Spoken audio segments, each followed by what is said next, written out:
Hello everyone, welcome back to the Tech Sharmit podcast. Today I am here with another special guest, Vinita Silaparasetty, who is joining us today from India itself. Vinita is a thought leader in the field of data science and machine learning. On the top of that, Vinita is also a Google developer expert and a Google Women Techmaker ambassador.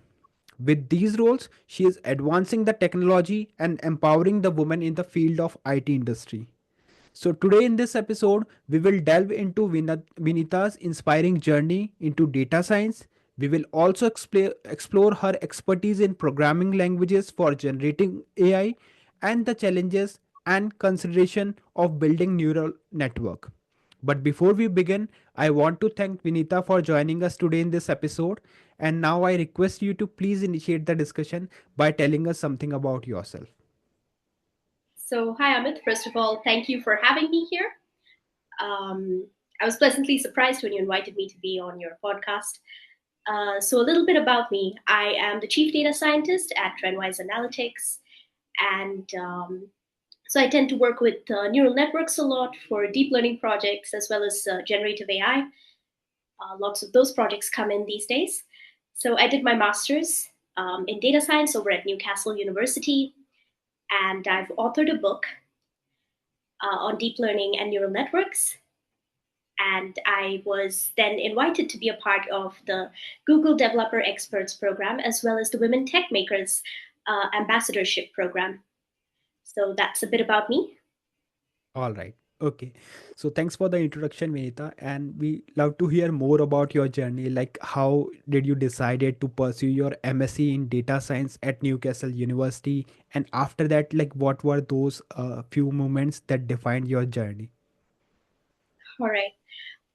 So back when I was doing my BSc, this is around the time my dad introduced me to data science and specifically deep learning using Python and TensorFlow. So as I was learning with my dad's guidance, I found that I really liked the way neural networks could do things like tell the difference between different animals or other objects in object classification. So I figured that this is where I wanted to build my career. And after I finished my BSc, I started looking out for master's programs, which offered real world projects, industry partnerships. That's really important. So you get a bit of industry experience while you're doing your master's. Then a thesis project opportunity. So I was able to write a thesis by the end of my master's, as well as group projects. So this really teaches you how to work with your peers, your colleagues, and of course, it helped that when I applied to Newcastle University specifically, they gave me the Vice Chancellor's scholarship. Okay. So this was kind of like the icing on the cake, and that's how I ended up at Newcastle University. It ticked all these boxes for me. Okay. All right. So later on, as you specialized in various technology like Python, R, and Julia for generative AI. So here I would like to ask one question like how do you decide which language to use for a particular project? Because there might be some students who wanted to learn and pursue different technology, but when we talk about the projects, they are not able to identify which one to use where. So from your expertise, like could you please share like how you decide which technology to use in certain projects? Sure, that's actually an excellent question because I come from a training background. I do corporate trainings and boot camps where you have students with absolutely no knowledge of programming, and we teach them all these tools. But I find that not enough time is given to teach them how and when to use these tools, which is more important. So to answer your question, I would say that Python is best for powerful processing. Mhm. This means that you will be able to train your neural networks or your machine learning models much quicker. You can also use Python for building production ready software and systems. So, Yeah. this is why in the industry you will find that Python is preferred um, more often over R. Yeah. And going over to R, you will find that researchers really love using R because it's fantastic for statistical modeling as well as research and analysis workflows. It has a lot of powerful packages like ggplot2 for excellent visualizations. Then finally, Julia. This is actually a newer programming language on the scene. So I'm just keeping my eye on it because I feel like it's really going to catch up with Python. Okay. Now, Julia is best for scientific computing applications. It has some really powerful applications which can speed up the process of training your models and evaluating them, as well as mathematical modeling. So if you just want to do the statistics side of things, then Julia is your go to. All right. Okay. So, like Vinita, if we talk about the neural network models, so with your experience, like how TensorFlow and Keras, or maybe what all key consideration you think key consideration are there when building a neural network models with TensorFlow and Keras? So, just as with any framework, when it comes to TensorFlow and Keras, you need to Mm-hmm. keep in mind the architecture and design of your model. Things like how to design the input layer based on the data that you're going to put into your model, as well as the output layer based on the kind of output you're expecting. So, by this, I mean if you have classification, then your output would need the required categories for your classification. And if you're doing regression, you would have to choose accordingly the kind of layer that you're building. And of course, selecting the activation function is really important. So TensorFlow provides prepackaged modules which you can just call in for activation functions. Then the loss function selection is very important.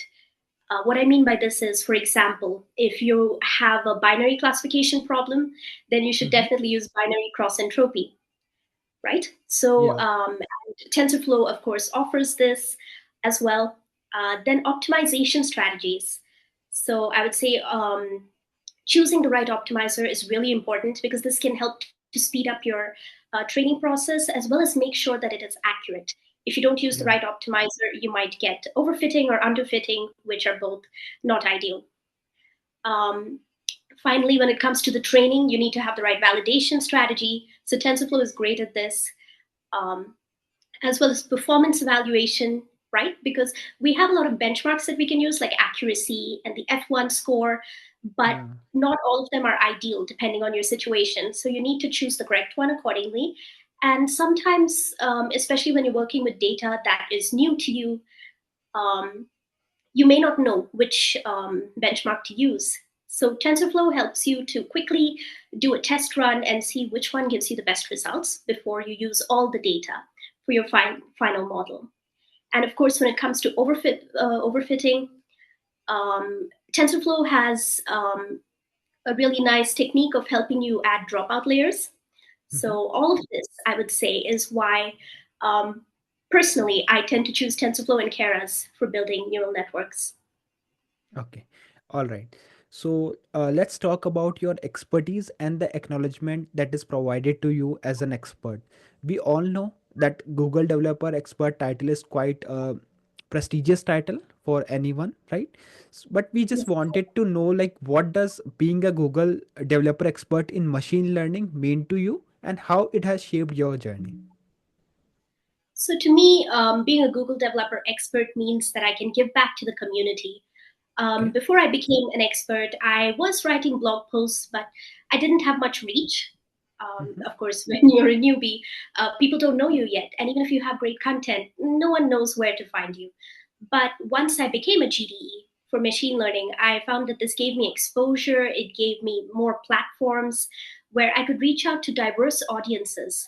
So I'm able Right. to reach out to students and adapt my content so that it benefits them with their career progression and things like that, and women. So these are usually the two categories where we need more women and youngsters in machine learning and STEM in general.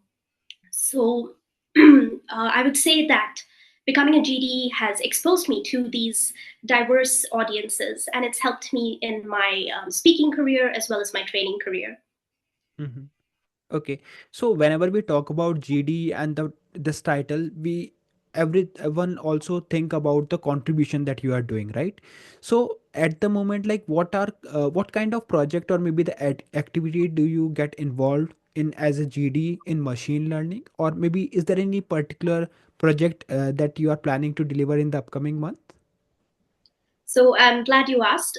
So far, I've just been doing content creation alongside my main job. But recently, I noticed that students tend to be overwhelmed when they read research papers. And I feel that's sad because there's a lot of valuable information that they can gain from these research papers. So if they just get over that fear of research papers and reading them, then I feel they can really benefit and they can apply these techniques that they learn to their projects and offer a lot of value to any company that they join in the future. So, Right. over at the GD, we have a program called Machine Learning Paper Reading Clubs. And Hmm. right now, we just do it like on an individual basis. And if there are participants who are interested, they join us.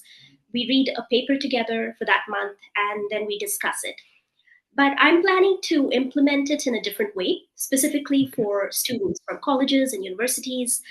I'm planning to adapt it into a program so that every week they can read a paper together and then build a real world project. And Hmm. I'm hoping to create this for at least a month so that by the end of the whole program, they will have a portfolio of projects which they can then use for Yeah. their job hunt. So it's still in the works. I'll be making explainer videos, which will be available on YouTube. So keep an eye out for that and maybe even subscribe to my YouTube channel if you're interested.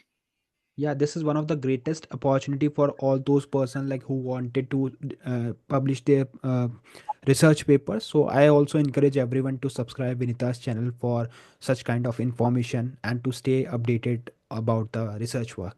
So thanks for mentioning that, Vinita. Okay. Along with that, like you are also playing a role of woman tech makers ambassador. So how do you inspire and empower the woman in tech? Because nowadays everyone is seeing that woman is playing a vital role in this industry with their contributions. So how you are inspiring the woman to join them in the community? You're absolutely right, Amit. So when you say that there are women who are making all kinds of achievements in different STEM fields and beyond, Yeah. that's actually the best way to inspire each other. Women need to lead by example. Correct. So me myself, I was able to. I had the right encouragement, my parents, and the background to get into AI, and I had a genuine interest for it. So that's important as well, having a genuine Yes. interest for these subjects. And in this way, when other women see you, they look up to you and they feel encouraged to do something similar, if not the same. So that would be my biggest way of contributing to reducing the gender gap when it comes Mhm. to women in STEM fields. Another problem that women come across is bias. Now, there are some subjects Right. where people tend to think this is a subject for girls or this is a subject for guys, and they tend to think that art subjects are for women, while technical subjects are for men, which is absolutely not true. If you have the capability, right, to program, it's regardless of your gender. It has to do with your intelligence and your capability. Right. So I tend to do a lot of talks on bias in the workplace, and recently I did a talk for students, so about bias that women face as students. Um, and I always tell women that sure, it might slow you down, the bias, but it's not impossible to still achieve your goals. It just might take a little longer. And those who are career transitioners, they're in non IT fields and now they want to get into IT, I Hmm. encourage them to. I tell them that it's never too late to change your career, because you can always build a portfolio to show your capability now in IT, and if needed, take volunteering experiences, and in that way you can get an edge so that you can now switch over to an IT career. These two techniques have really helped my past students as well. So if anyone is out there who wants to transition your career into AI or anything in STEM, then this is what I would recommend. Okay, all right. And like in previous answer also you mentioned about the portfolio and the projects. So like we all know that projects are playing a vital role in our career, right? Because if we have something to show as our work, then it would be for sure very beneficial. So along with the projects, what all other thing you would recommend for all those IT folks who wanted to pursue their career in this particular area of IT industry? Like what all habits or maybe the thing that they can incorporate in their day-to-day life? That's a good question. So, especially if we're talking about working professionals, I would Hmm. say that you should take a program like a boot camp on the side. Okay. I used to work with boot camp learners, so they would do these programs on the weekends or after work, in the evening, like evening classes. And in this way, they're able to handle their current job so that they're Yes. getting an income to provide for their families, and they're able to learn new skills, which they can then apply for their new job in IT. So these can really benefit you, boot camps and certifications. If you feel that you don't have the time to afford for an entire boot camp, then a certification is definitely good. It's shorter, it's more focused, and employers definitely do value these things. If you have a certificate, they appreciate it. But the most important is definitely a portfolio with real world projects. And Right. I always tell my students that they should create projects that are really inspiring to them. For example, if they love sports, they can maybe do sports prediction projects.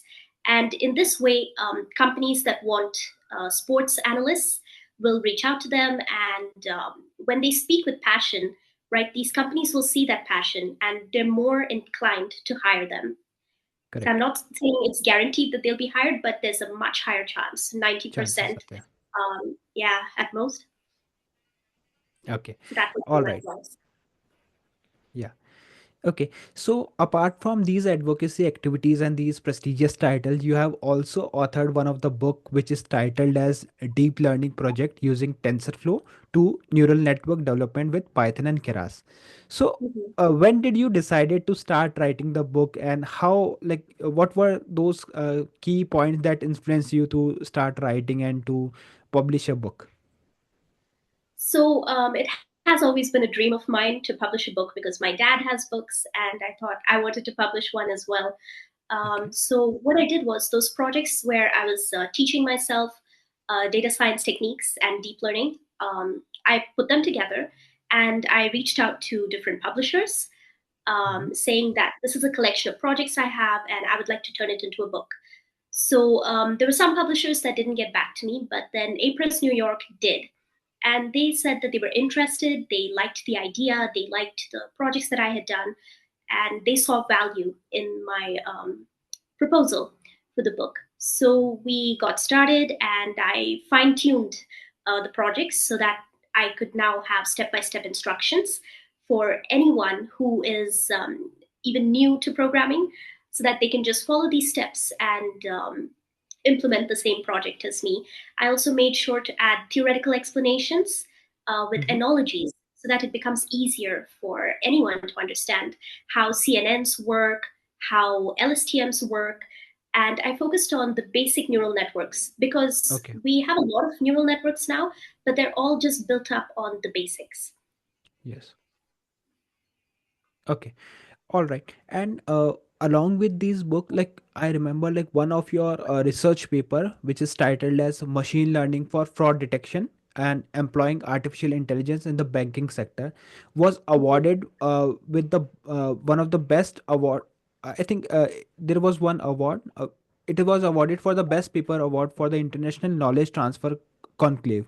So, could you please explain the core focus of your research work and what inspired you to decide that yes, this is the topic that you have to start with the research? Okay. So this was an interesting one. I was already working on fraud detection on the side.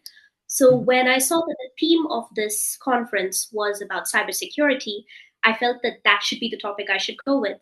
And around that time, I learned about blockchain. Okay. Like I just heard about it, but I didn't have the time to really delve into it. So I thought this was my chance to build at least a framework Hmm. where I combine blockchain with machine learning. And it was a Okay. new concept. I did a bit of research to see if anyone else did it before, and I couldn't find anything online. So I thought, why not propose this framework? Of course, at the time, I had just like 3 weeks to write this paper, so I couldn't Hmm. do the testing that I wanted to, but I definitely had enough to propose a framework. And with this research, I found that an XG boosted k-means would be the best choice, because there are many techniques you can use. But when it comes to the XG boosted K means, it's highly accurate, especially for imbalanced data. So by imbalanced, I mean if you have a lot of transactions where it's fraudulent transactions which were flagged, as opposed to normal transactions which are not fraudulent and not flagged. So the data set that I managed to find, which was open source, that means there was no copyrights on it. This is important when you're doing a project. Make sure that you Yeah. don't use copyrighted data sets, but it should be publicly available. So in that data set, I had a lot of imbalanced values. So k-means was the best option. And by adding this XG boost, it's much better than any other supervised learning techniques, and it's much more accurate. So I felt that this was what I had to go with. Then I added the blockchain to it. Now, the advantages of the blockchain are cryptography, which basically acts like a digital fingerprint. Like Hmm. at a crime scene, when you have a fingerprint, you Yeah. know for sure that the person this fingerprint belongs to is the culprit. So, likewise, when you use cryptography, it's a digital fingerprint where you can easily identify who has tried to tamper with the data. So, many Mhm. times hackers are discouraged from tampering with the data. And then there's immutability, which means once you have added a block to the chain, it can't be removed. Even if you want to remove it, you can't. It's going to be Okay. there permanently. So this again helps to prevent hackers from, editing the data in any way. So overall, I found that this was a very strong framework, and then I presented it, and yeah, it won the best paper. Okay.